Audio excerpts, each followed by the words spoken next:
Well, hi everyone. Welcome to our Calculus 1 course this summer.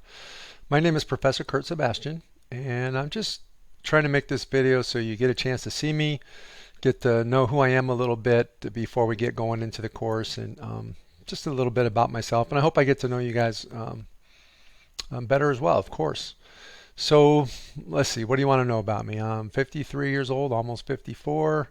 I know that makes me probably older than a lot of your parents at this point. Um, I was in the Coast Guard for 27 years. For 22 of those years, the last 22 of those years, I was actually a full-time professor at the Coast Guard Academy, even though I was still wearing the uniform. I retired as a Coast Guard captain after 27 years, and now I've been at Flagler for just finished my 5th year with this crazy pandemic. And I guess first and foremost, I just want to, I'm doing fine.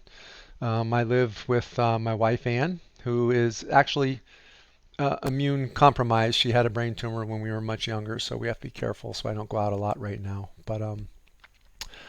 But we're doing fine, and I hope that you guys are all doing fine. I certainly hope that no one in your family has gotten sick, and I hope you're staying safe. I have a son who's 20. What the heck is he? 26 years old, and he and his wife are having their first child this summer, so that's exciting. Which our first grandchild. We only have one child.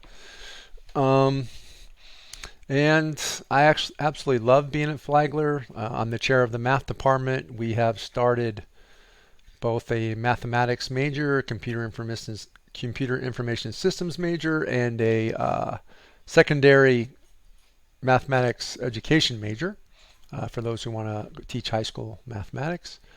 And we just kind of have a lot of great things going, and we're really building. And every summer I'm having more and more students take Calc 1 with me, and hopefully you'll continue, right? Hopefully many of you will be math minors and continue this and keep going with calculus. Okay, so that's enough about me.